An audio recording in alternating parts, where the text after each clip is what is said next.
Assalamualaikum warahmatullahi wabarakatuh. Salam sejahtera untuk kita semua. Kali ini saya sudah berada di SLB Negeri 8 Marunda, Jakarta Utara.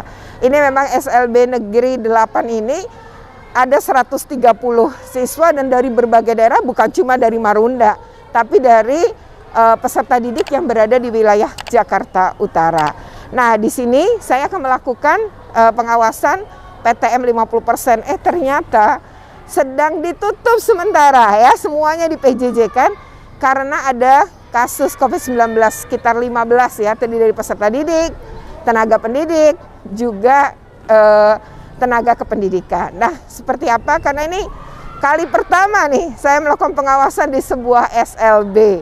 Nah, seperti apa? Ikuti terus ya. Tapi sebelumnya jangan lupa untuk di like, share, comment, and subscribe. Bagi yang belum subscribe, segera subscribe ya, agar terus terupdate dengan video pendidikan dan anak. Oke, ikuti terus saya. Ibu dengan Ibu siapa? Ibu Sri Hildayati. Ibu Sri. Ibu ngajar di sini udah berapa lama? Mau 3 tahun. Jalan 3 tahun. Apa yang membuat Ibu tertarik ngajar anak-anak berkebutuhan khusus? Awalnya saya pengen masuk keguruan, bukan SLB sih sebenarnya. Cuman pas ngambil jurusan PLB, saya coba lihat sepertinya anak-anaknya menarik, nggak bikin emosi gitu. Kayaknya kalau di kelas reguler, kayaknya kalau anaknya agak sedikit bandel kan kita agak ada rasa gimana gitu. Kalau anak-anak ini itu senang aja ngajarnya. Senang ya, betul-betul Ibu nikmati ya. Apa yang Ibu ajarkan? Apa yang diajarkan? Sesuai kemampuan anaknya sih. Kalau misalnya kalau untuk anak saya kan ngajar kelas 5, anaknya emang kemampuannya beda-beda. Ada yang udah bisa baca, ada yang belum, bahkan ada yang belum bisa menulis sama sekali, masih menebalkan. Nah, ya beda-beda tergantung kemampuan anaknya, jadi sesuai hasil asesmen. Oke, kalau ngajar gini Ibu lebih suka PTM atau PJJ? Kalau saya sih sebenarnya lebih suka PTM, karena untuk ABK sendiri emang susah sekali. Kalau untuk PJJ apalagi kelasnya majemuk dengan hambatan yang berbeda-beda. Beragam ya. Tapi kalau dengan PTM terlayani satu persatu ya, bisa ya. Bisa melihat langsung kemampuan anaknya sudah sampai mana. Kalau ini satu kelas Ibu pegang berapa orang? Ada 7 saat ini. Ada 7 ya. Apa Bu kesan yang menyenangkan Ibu apa nih selama ngajar 3 tahun ini? Sebenarnya dari sikap anak-anak sih lebih banyak bersyukur dan lebih bahagia aja mengajar anak-anak. Tetap semangat ya Ibu ya. Oke. Tadi dengan Ibu nama lengkapnya Sri Hildayati. Ibu Sri ya. Nah, sekarang saya mau wawancara dengan Kasatlak ya. Kasatlak Kecamatan Cilincing berarti ya Pak ya. Kasatlak Pendidikan Kecamatan Cilincing. Betul. Nah, Bapak kenalkan diri dulu dan berapa lama sebenarnya di wilayah ini, sebelumnya bertugas di mana? Ya. Saya Sujailani bertugas sejak Agustus 2021. Di Kecamatan Cilincing. Sebelumnya Kepala SMP Negeri 289, tugas terakhir Bun. Oh, jadi pernah jadi kepala sekolah, terus sekarang menjadi Kasatlak ya. Berapa Pak jumlah sekolah yang Bapak awasin di wilayah Kasatlak Pendidikan Kecamatan Untuk Cilincing? Negeri swasta dari mulai SPS, KB sampai SMK itu 302 Bun. Wow, banyak banget ya 302 ya. Oke. Nah Pak, ini kan salah satu SLB. Sebenarnya di wilayah Bapak berapa SLB sih? Ada 2 SLB. SLB swasta 1 di Kalibaru Bun, Degi Sartika, dan satu lagi SLB 8 ini. Yang negeri itu ini yang aja negeri ya satu, berarti ya. Swastanya tadi satu lagi ya? Degi Sartika di Kalibaru. Oke. Nah ini saya dengar-dengar mau pindah nih, pindah kemana Pak? Iya Bun, dalam rangka untuk meningkatkan pelayanan Bun, untuk anak-anak kita yang disabilitas khususnya yang SLB. Kebetulan di Nagrak itu ada pengembang yang memberikan hibah. Oh, tanah hibah gitu? Iya, hibah pendidikan dan pendidikannya. Iya. Jadi telah dibangun di sana kan ada 10 tower rusunawa. Nah, kemudian dibangunkan juga sarana pendidikannya. Nah, sangat representatif sekali karena pertama ya memang gedungnya baru. Kemudian sarana-sarana untuk SLB kelihatannya sudah memenuhi gitu. Jadi insya Allah kalau tidak halangan Juli tahun pelajaran 2022-2023 tahun ini ya? Tahun ini insya Allah kita sudah relokasi ke sana, dan kebetulan ada SD juga yang relokasi juga. Jadi ada 2 sekolah. Satu atap. Jadi karena kebetulan di sana ada 3 lantai, 3 lantai sehingga nanti lantai 1, lantai 2 itu dipakai oleh SLB dan lantai 2 separuhnya dengan yang lantai 3 untuk SD. SD apa yang SD pindah Marunda 01 Bu. Oh iya. Itu lokasinya ada di Kelurahan Cilincing. Masuknya oleh karenanya kami sedang bersurat ke Dinas Pendidikan untuk didorong dibuatkan Kepgub karena nanti akan berubah menjadi Cilincing 13. Dari Marunda itu Cilincing 13. Kami sudah berproses dengan kepala sekolah sejak di bulan Desember yang lalu. Berarti memang udah pas ya pindah ke sana karena penduduknya juga banyak ya. Tadi ada 10 rusunawa misalnya ya. Makanya memang sarana itu dibuka sekaligus. Kenapa kepindahan ke sana ya karena bisa melayani lebih banyak. Lebih banyak, lebih bagus juga sarananya sudah alhamdulillah. Kami sudah sosialisasi dengan orang tua. Bahkan terakhir di 2 minggu yang lalu didampingin oleh Pak Camat langsung datang ke tempat sekolah yang baru itu, Bun. Jadi orang-orang yang di sini yang jumlahnya sekitar 20 yang tinggal di rusun sini diajak oleh Pak Camat lihat situasinya dan alhamdulillah tanggapannya positif. Positif ya. Tapi lebih agak jauh berapa kilometer gitu dibanding? Ya sekitar kalau dari sini dari SLB 84 yang lama itu sekitar 2 km. Nggak terlalu jauh lah ya Pak, 2 km. Dan difasilitasi mobil sekolah, Bu. Wah luar biasa. Jadi itu mobil sekolah. Iya, jadi nanti kita kerjasama dengan Dishub. Yang kuning-kuning itu. Yang kuning mobil sekolah. Yang ber-AC. Jadi kami akan ada kerjasama sehingga orang tua yang karena kebanyakan tinggal di wilayah yang lain karena SLB kan nggak zonasi. Benar. Zonasi. Gitu. Ya karena kan letaknya mereka memang ada di mana-mana ya. Jadi itu bentuk dedikasi Pemprov yang layanin warga ya. Betul. Ya demikian ya wawancara kita dengan Bapak Kasatlantas Pendidikan Kecamatan Cilincing dan ada relokasi ini dalam upaya juga memenuhi kebutuhan pendidikan ya, jadi memberi akses pendidikan pada warga yang jauh lebih luas karena memang muncul rusun-rusun baru nih ya. Nah itulah bentuk bagaimana dedikasi Pemprov DKI dan tadi menarik ya ternyata mau ada mobil ya mobil sekolah. Nah ini salah satu bentuk layanan dari Pemprov DKI Jakarta memang patut diapresiasi. Oke, ya demikian wawancaranya. Terima kasih Pak. Ya. Dengan Ibu siapa? Ibu Dinda. Ibu Dinda. Iya. Ibu Dinda ngajar kelas berapa? Kelas 4C. Kelas 4C. Ibu udah berapa lama ngajar di sini? Saya kurang lebih sudah 4 tahun. Sudah 4 tahun. Apa yang membuat Ibu tertarik ngajar anak-anak dengan kebutuhan khusus ini? Kalau saya pribadi sih saya tertarik karena merasa tertantang ya gitu dan memang saya suka sesuatu yang berbeda gitu dari mungkin dari orang-orang pada umumnya gitu untuk bisa untuk bekerja gitu ya, bekerja menyukai tantangan. Iya, menyukai tantangan lah gitu. Dan selama ini Ibu merasa enjoy ya, bahagia gini? Seneng sekali gitu. Karena kan setiap harinya pasti kita menemukan sesuatu yang berbeda ya dari anak-anak spesial ini gitu. Iya. Ibu ngajar apa kalau mereka? Kalau bisa diceritakan. Kalau untuk saya pribadi kan memang kayak ngajar kelas 4C dan memang untuk di kelas itu saya lebih cenderung untuk mereka bisa bina diri, mandiri setidaknya. Ya, lebih cenderung ke bina dirinya daripada untuk ke akademiknya gitu. Karena kan nantinya mereka di masyarakat itu akan hidup mandiri gitu. Iya, nggak bisa bergantung terus sama orang lain gitu ya. Tidak bisa bergantung dengan orang lain. Jadi gimana caranya saya melatih mereka untuk bisa jadi anak yang mandiri nanti di masyarakat gitu. Kan tadi Ibu suka tantangan, tapi pasti ada kendalanya apa itu yang paling merasa ini kendala apa?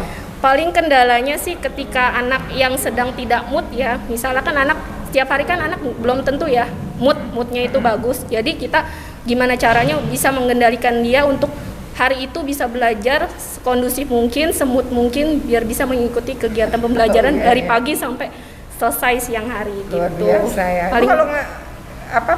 Kalau selama PTM ini berapa jam berarti ketemu anak? Kalau selama PTM maksudnya satu hari berapa jam?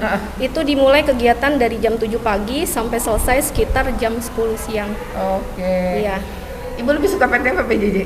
Saya sih lebih suka PTM ya karena kan kalau PTM sendiri itu kan kita ketemu langsung dengan anak-anak. Apalagi ini anak-anak spesial ya. Kalau untuk mengajarkan anak-anak spesial dengan jarak jauh itu kan kendalanya sulit banget ya. Apalagi kan mereka yang setiap harinya itu tuh kita mesti benar-benar ada bonding antara anak dan guru gitu. Nah, kalau misalnya kita hanya mengajarkan lewat jarak jauh ya lewat Zoom itu kan untuk memberikan pengertiannya itu agak sulit. Apalagi mereka beda-beda juga iya, ya kondisinya bener, ya. gitu. Nah kita untuk mengajarkan sesuatu yang nyata kan mesti benar-benar kita ketemu langsung. Misalnya saya ngasih pembelajaran untuk anak biar mengenal tumbuhan, alam sekitar kan saya harus ngajak anak tersebut ke lingkungan sekolah gitu. Terus misalnya saya pengen ngajarin anak untuk bisa bina diri, mencuci piring, atau misalnya bina diri mereka mandi sendiri atau mereka menyikat gigi sendiri kan kita mesti bisa mengajarkan secara langsung. Oke. Oh iya ya, kalau kayak gitu ya. Lebih ke Dan memang lebih enak PTM ya kalau kayak begitu ya, mau nggak mau iya, ya. mau nggak mau sih gitu. Iya iya. Ibu harapannya apa nih dengan kondisi pandemi kayak gini? Ya harapannya sih kondisi pandemi segera pulih ya, segera membaik seperti sedia kala biar anak-anak terutama anak-anak spesial ini kan juga memang butuh pembelajaran yang memang harus tatap muka gitu. Iya, oke. Biar lebih itu aja Biar sih. lebih ini ya, anak-anaknya juga lebih Iya. cepat memahami pembelajaran Iya, ibu memahami ya. pembelajaran. Dan memang praktek-praktek itu Iya. butuh ketemu ya. Iya, praktek-praktek itu butuh ketemu. Saya tertarik banget dengan istilah yang ibu katakan tadi ya, anak-anak spesial ya, begitu ibu menempatkan anak-anak itu Iya. memang dengan cara-cara khusus, tapi secara sangat positif gitu ya. Iya, Dan iya. tadi ibu menyukai tantangan Iya. ya, luar biasa.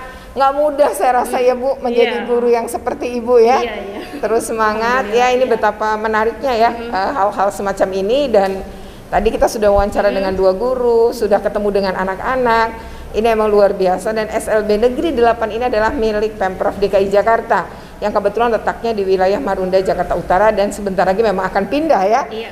relokasi. Namun apapun ya, ini sejumlah anak ada sekitar 130-an kata kepala sekolah ya Pak. Iya. 130-an, dan mereka ini semua ya betul-betul dibina seperti tadi kita menyaksikan sendiri ya. Dan itu dengan beraneka ragam ya, tiap anak beda, kelasnya sebenarnya tingkatannya beda, kemudian hambatannya beda, tapi 2 guru yang kita wawancarai ini betul-betul luar biasa ya melayani mereka. Oke, assalamualaikum warahmatullahi wabarakatuh. Waalaikumsalam warahmatullahi wabarakatuh. Salam sejahtera untuk kita semua. Saya sekarang sudah berada di ruangan kepala SLB Negeri 8 ya Pak ya, Betul, Bu. Marunda ya, Jakarta Iya. Utara. Ini salah satu SLB di wilayah Marunda ini ya, betul-betul memang tidak ada lagi ya Pak, hanya ini ya? Tidak ada untuk Marunda. Untuk Marunda kan ya, jadi emang ini satu-satunya ya. Dan sekarang kita akan ngobrol sebenarnya tentang PTM ya. Seperti apa sih pelaksanaan PTM di sekolah luar biasa ya. Dan sekarang sudah ada nih di samping saya Bapak Kepala Sekolah. Nah Pak, terima kasih banyak nih Pak waktunya. Gimana Pak, sehat Pak? Terima kasih Bu, alhamdulillah sehat-sehat saja. Oke Pak, tak kenal kan maka tak sayang nih. Betul, Bu. Nah berarti Bapak harus kenalan nih. Iya. Namanya, jabatannya, udah berapa lama di sini, sebelumnya Oh, di iya. mana? Monggo Pak, silakan. Ya, nama saya Bahrun. Saya di SLB Negeri 8 Jakarta itu dari tahun 2019. Oh 2019. Tepatnya bulan Juli. Oke, pas Jadi, tahun ajaran baru. setelah tahun ajaran baru Bu itu. Oh, oke. Jadi sebelumnya saya di Selatan, SLB swasta di SLB Sumber Budi, Sanggerahan Jakarta Selatan. Terus tahun 2019 ini baru diangkat menjadi kepala sekolah di SLB Negeri 8. Oh, Bapak tinggal di mana? Saya tinggal di Ciledug, Bu. Ya Allah, jauh banget Pak. Terus setiap hari Setiap pulang hari pergi begitu? pulang pergi. Tapi tol membantu kali ya Pak? Ya, Tol ini membantu ya? tol membantu sekali. Jadi kalau pagi itu paling ya 1 jam lah itu. Dari rumah Bapak 1 jam ke sini? 1 jam. Ya Allah. Kalau lewat tol. Lewat Tapi kalau pulangnya itu kadang-kadang bisa 3-4 jam. Kalau pas macet-macetnya gitu. Tapi Iya, kalau standar itu ya paling 1,5 jam. Kalau normal. Kalau normal 1,5 jam lah gitu. Kalau nggak normal Truknya gede-gede juga ya di sini ya. Kadang-kadang macet juga ya Pak ya? macet juga Bu. Kalau udah sini udah di akses Marunda ini kalau udah macet udah nggak bisa bergerak gitu loh. Bener-bener ya. Malah waktu kapan itu ya? Belum lama ini macet dari wali kota Wali Kota Jakarta sini, Jakarta Utara. Saya di situ, saya depan di situ udah jam 6 kurang 15. Nyampe di sini jam setengah 11. Ya Allah, lama banget. Berangkatnya itu baru sekali itu saya itu. Penuh perjuangan. Mau balik lagi ya percuma ya, Pak. Ya udah nggak bisa, Bu. Balik udah mentok. Ya udah langsung lanjut saja sesuai tujuan. Sesuai tujuan, yang penting sesuai tujuan nyampe di sini kan gitu. Jadi, walaupun jam segitu ya. Jadi walaupun apa namanya ya 3 tahun ini, hampir 3 tahun ini baru sekali itu sih ngalamin ya. Ngalami macet yang ke sini. Kalau pulang sore ya udah biasa aja lah. Ya, biasa 2 jam, 1,5 jam. 3 jam udah biasa aja gitu. Dinikmati saja. Nikmati aja. Ya ini perjuangan ya. Bagaimana berada di ujung Jakarta Utara nih sekolah, sementara Bapak tinggalnya di Jakarta Selatan. Kan tadi ujung ke ujung ya? Kan bukan Jakarta Selatan, Bu. Masuknya mana? Tangerang. Tangerang.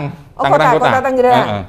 Ya Allah, Kota Tangerang berarti 2 provinsi. Kalau di jarak itu sekitar 53. Tangerang ke sini gitu. Berarti kalau PP 106 kilometer. Jadi Bapak udah bisa di jam. Saking secara jarak udah jauh banget. Iya. Oke, Pak, itu ya perjuangan lika-liku betul dan ini benar-benar ngurusin anak-anak berkebutuhan khusus atau juga dengan disabilitas tentunya ya di sini ya. Bapak punya murid berapa Pak di sini? Jumlah muridnya ada 130, Bu. Banyak ya. Kalau di sini itu kan SLB termasuk Bu, semua ABK saya terima gitu loh. Apa aja tuh Pak yang ada sekarang? Yang pertama adalah tunanetra. Oke. Yang kedua adalah tunarungu. Yang ketiga tunagrahita. Yang keempat tunadaksa. Oh, ada tunadaksa. Ada. Yang kelima adalah autis. Jadi di sini tuh komplit. Iya. Komplit sekali. Gurunya total ada 26 dan 26. Dengan saya 27. Bapak ikut ngajar nggak? Enggak sih. Berarti jadi, 26 dengan murid 130. Jadi satu guru kira-kira megang antara bisa di rata-rata gitu ya. Sekitar 5 ya. Nah, kalau PTM itu ketentuannya gimana Pak untuk SLB? Misalnya soal, kan kalau itu 50% ini juga 50% itu gimana? Sama Bu. Jadi murid saya itu kan untuk yang SD, rasionya itu kan 1 guru 5 anak. Oh, 1 guru 5 anak, oke. Dengan aturan dari dinas, 50% saya juga mengikuti itu. Jadi 3 anak tiap harinya, 3 anak. Dan 2 anak kan gitu. Kalau katakanlah itu yang SD 5 anak gitu. Kalau yang SMP kan rasionya kan 1:8 Bu. SMP dan SMA itu 1:8. Jadi PTM juga setiap harinya 4 anak. Oh, ini jenjangnya? Ya di sini tuh ada jenjang SD, SMP dan SMA. Oh. Jadi SLB itu ada. Ya dari 130 itu dari SD sampai SMA. Oh, gitu. Dengan kebutuhan khusus ada 5 jenis yang gitu Bu. Ya Allah, berat ya? Berat sekali Bu Mang di sini. Jadi memang rata-rata pertama tingkat ekonomi orang tua juga agak rendah, tingkat pendidikan pun juga agak rendah gitu. Jadi anak-anak kan mau nggak mau kan kita harus bisa melayani yang ada khususnya di daerah Cilincing, Marunda sini gitu. Iya. Karena ini satu-satunya gitu, Bung. Satu-satunya SLB ya. Satu-satunya SLB. Nah, selama ini PTM berlangsung ada kasus gitu ya, COVID ya. Itu gimana ceritanya? Ya. Untuk kemarin kan tanggal 2 itu ada swab yang di 2 Maret ini ya. 2 Maret kemarin dari Puskesmas Cilincing mengadakan swab di SLB Negeri 8 dengan jumlah semua guru dan tendik dan sebagian anak. Artinya yang di swab waktu itu ada sekitar 90 dan ada 15 guru, tendik dan anak yang dinyatakan positif. Oh, total 15. Nah, total 15. Dan berdasarkan rekomendasi dari Puskesmas, maka mulai tanggal 7 sampai tanggal 20 Maret SLB pembelajarannya secara Tadi Bapak bilang kan 2 minggu ya? Iya. Yang nentuin 2 minggu itu siapa, Pak? Yang menentukan itu adalah dari Puskesmas, Bu. Jadi rekomendasi dari Puskesmas berdasarkan surat edaran dari Dinas Pendidikan. Oke. Kalau dari sisi penularan ya, Pak? Iya. Mungkin itu pertama klaster keluarga, lalu mungkin tidak menunjukkan gejala, terus masuk anaknya atau guru, kemudian terjadi penularan sebanyak 15 tadi. Iya. Kemungkinan juga nggak tahu Pak Bu, apakah dari klaster sekolah atau mungkin dari klaster rumah, kemungkinan dari rumah kan gitu. Tapi karena dia dalam kondisi udah Iya. ketularan, tapi tetap masuk sekolah kan, Tetap jadi masuk sekolah itu. nularin gitu Iya. ya. Padahal untuk masuk pun saya juga sudah menyuruh kepada guru, Iya. katakanlah mungkin ada anak yang kurang sehat, jangan boleh, masuk dulu. Tapi kadang-kadang mungkin kelewatan juga kan Bu, Iya, walaupun mungkin kondisinya sehat, saya nggak sakit kan mungkin berangkat. Iya, kadang abang kayak nggak nunjukin gejala. Nggak mungkin gejala kan gitu. Itu anak-anak pakai masker padahal ya, Pak? Iya, pakai masker. Oh. Walaupun itu tidak sulit ya menyuruh anak-anak ini Enggak menggunakan juga sih Bu, masker. enggak ada kesulitan. Ya mungkin kadang-kadang ada sih, bentar buka sebentar terus pasang lagi kan, biasa aja namanya anak-anak kan gitu. Oke. Nah, sebenarnya nih Pak, kalau kita ngelihat PJJ kan udah lama nih. Iya. Sebelumnya kan anak-anak juga berarti di PJJ-in kan waktu itu. Iya. Terus sekarang PTM gitu. Iya. Itu terasa nggak Pak learning loss yang untuk anak-anak SLB gitu? Harusnya nih dia udah bisa ini, tapi ini belum gitu. Atau ngulang lagi tuh, tadi dulu udah mampu ini, sekarang kemudian mundur. Itu terjadi nggak sih Pak? Terjadi Bu. Itu Jadi gimana? ibaratnya kemarin anaknya ini yang contoh real gitu ya. Anaknya yang semulanya udah duduknya udah anteng, karena lama PJJ masuk lagi udah kadang jalan lagi kan seperti itu. Keteraturan. Ini dari segi perilaku aja gitu, apalagi dari segi pendidikan. Iya. Sangat gitu. Tadinya udah anteng ya bisa Udah disuruh anteng, duduk udah gitu. duduk kan gitu kan. Lama nggak sekolah, udah duduk aja sudah nggak tenang kan gitu. Udah susah. Tuh, nggak mudah loh anak-anak Iya. berkebutuhan khusus kayak gini gitu. Duduk aja tuh perlu latihan, Perlu latihan Pak. Bu, Ya, ya. panjang Bagi ya. anak-anak yang agak tingkatannya agak berat dikit sih gitu. Kalau Bapak sendiri harapannya apa nih setelah kondisi sekarang nih begini kan ini berarti masih PJJ ya, Ya. belum masuk gitu. Nah, tapi kan pemerintah DKI akan mendorong masuk 100% nih, nggak lama lagi. Nah, tapi harapan Bapak sendiri gimana sebenarnya? Harapan saya mudah-mudahan COVID selalu hilang dan kita bisa PTM lagi, anak-anak akan merasa senang gitu loh. Iya, Jadi iya. waktu itu anak-anak masuk aja, oh senang banget gitu loh. Ada pemberitahuan PJJ, libur lagi katanya gitu. Walaupun PJJ kan Dia ngerasa anggapnya PJJ libur gitu. gitu ya. Iya. Ya, jadi betul anak-anak lagi. sebenarnya suka PTM juga Suka ya Pak ya? PTM juga gitu. Guru-guru juga kalau menurut Bapak lebih suka PTM? Menurut saya itu juga senang PTM gitu, Bung. Karena lebih mudah mungkin ya Lebih mengajarkan. sekarang malah double kata kalau ibaratnya kalau- sekarang PTM dan PJJ itu. Iya, Kalau 50%, betul. Iya. Dan anak berkebutuhan khusus itu kalau anak-anak seperti ini gitu ya Pak ya, di SLB ini kalau PJJ memang lebih sulit ya Pak ya? Agak sulit juga, lebih sulit gitu. Dibanding itu ya, Dibanding dengan anak-anak yang anak-anak yang reguler. reguler gitu ya. Memang tantangannya besar ya Pak bagi Tantangannya guru-guru. besar. Dan memang lebih enak PTM ya. Lebih enak PTM. Ya, mudah-mudahan. Jadi kalau PJJ itu kan kita ngajarin dua Bu ibaratnya, ngajarin orang tua dan ngajarin anak kan gitu Iya, kan. iya, orang tuanya dulu. ngajarin dulu, baru anak kan gitu. Anaknya, iya, iya. Dan itu Kalau di PTM tantangan kan udah banget. langsung ke anak gitu. Tantangannya Tantangan, luar biasa iya. ya Pak ya. Oke ya, demikian ya obrolan kita dengan Bapak Kepala Sekolah dan mungkin kita akan ngobrol sama guru nih yang juga tahu lika-likunya kayak apa gitu ya. Kebetulan nih ada perwakilan lah ya, 2 guru ya Pak di sini. Ini Tandi, ini guru. Oh, Iya. ini Tandi, ini guru. Ini guru. Mungkin Ibu ya, Ya, silakan. sebagai perwakilan ya Pak Oh, iya, ya, silakan. guru gimana sih sebenarnya nanganin anak-anak ini ketika di masa pandemi. Sebelumnya terima kasih banyak Oh iya, Pak Kemsek. ya, sama-sama Bu. Nah sekarang ngobrol nih sama ibu gurunya. Dengan ibu kenalan dulu nih, tak kenalkan maka kata saya nama ibu, ngajarnya sebenarnya apa gitu ya. Terus sebelumnya bertugas di mana dan sudah berapa lama di sini? Silahkan Ibu. Baik, terima kasih kesempatan yang baik dan menyenangkan bisa ketemu dengan Ibu. Iya.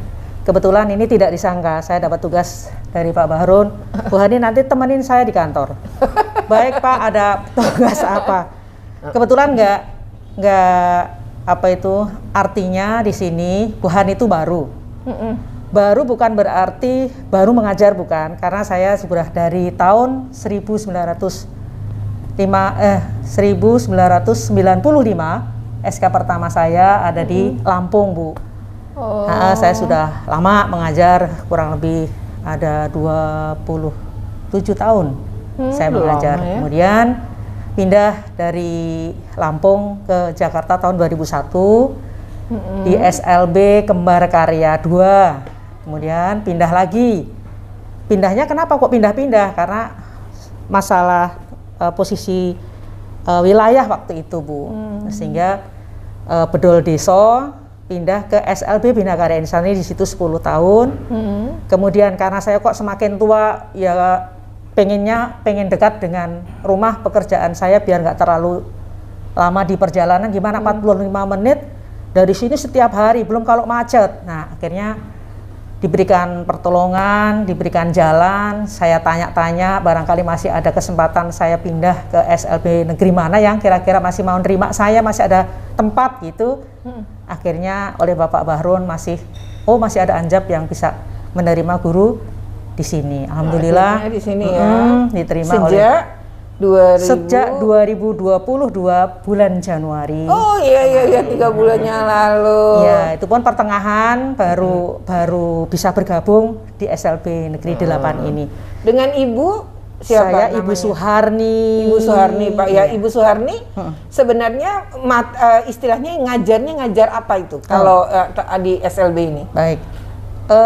Tidak beda dengan yang pernah saya ngajar di tempat yang lain. Saya mengajar kelas 1 di sini. Kalau di sebelum pindah 1 SD Tunagrahita. Oh, oke.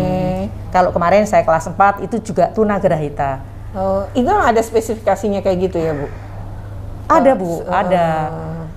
Kalau dulu itu berdasarkan lulusan sarjana dari pendidikan khusus. Jurusannya apa? B, berarti ngajarnya B. Tetapi berdasarkan kebutuhan bisa ngajar B juga bisa, B itu tunarungu. Kemudian C Tunagrahita bisa.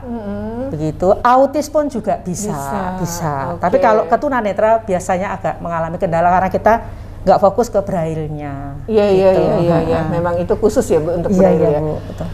Ibu selama pandemi, menurut Ibu ini lebih enak PTM apa PJJ sih sebenarnya?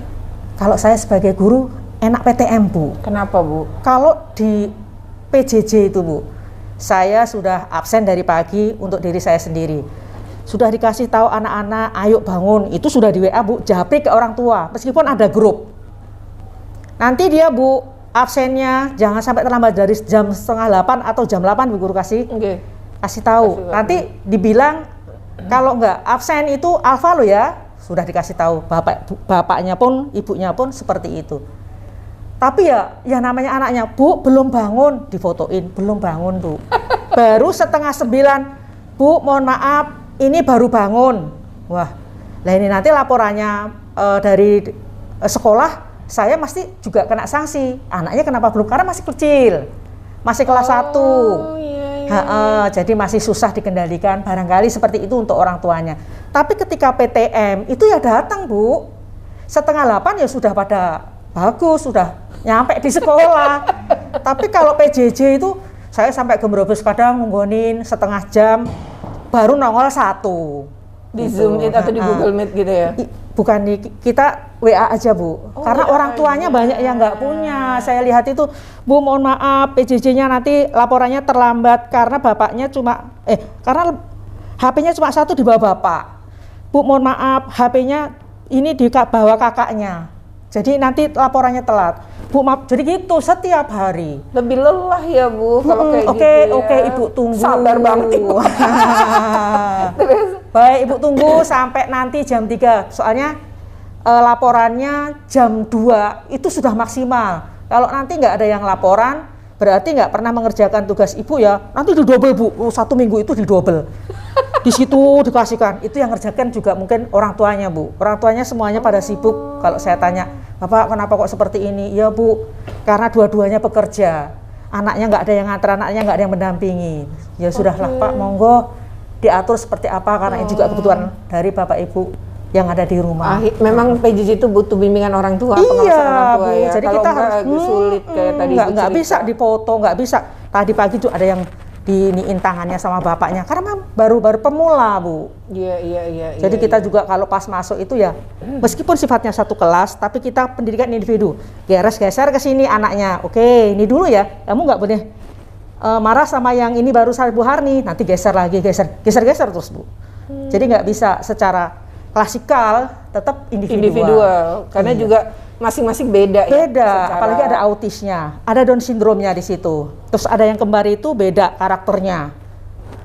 Itu Bu. Kalau belajar gitu selama PTM ini berapa jam Bu kalau PTM itu?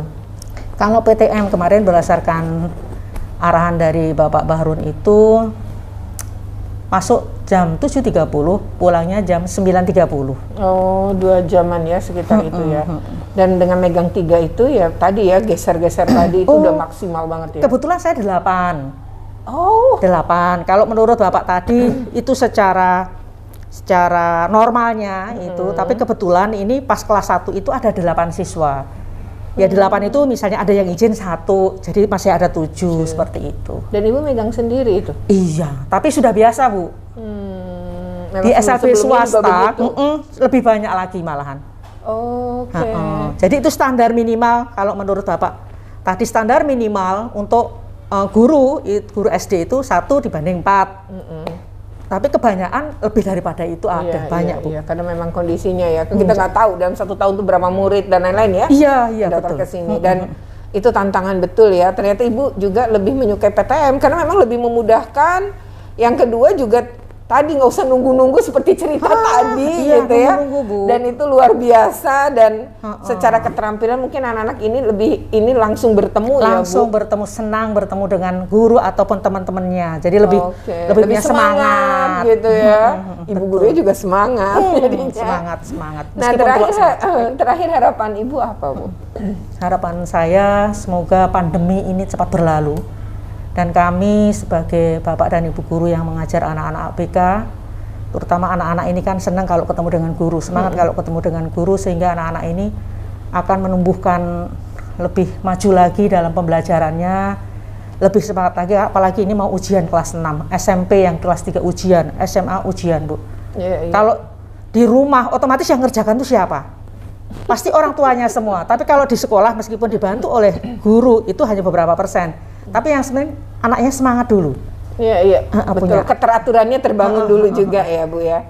Dan itu tantangan ya guru-guru SLB luar biasa ya, butuh kesabaran, butuh kerja keras ya. Jadi memang ini hal yang betul-betul luar biasa dan menarik bagi saya karena saya belum pernah juga nih wawancara terkait dengan SLB dan bagaimana PJJ dan PTM itu ternyata tidak lebih sulit betul ternyata bagi anak-anak dengan disabilitas ini ya dibanding anak-anak reguler aja. Tadi guru-guru kan banyak juga yang juga kesulitan ketika PJJ ya, apalagi kemudian memegang anak-anak dengan kebutuhan khusus seperti ini ya Bu ya. Ini luar biasa. Terima kasih Ibu ya sudah berbagi kepada kami ya. Demikian video ini, jangan lupa untuk di like, share, comment, and subscribe ya. Bagi yang belum subscribe, segera subscribe agar terus terupdate dengan video-video pendidikan dan anak. Oke, sampai ketemu lagi. Wassalamualaikum. Terima kasih Bu. Sama-sama. Semoga sukses semuanya. Amin.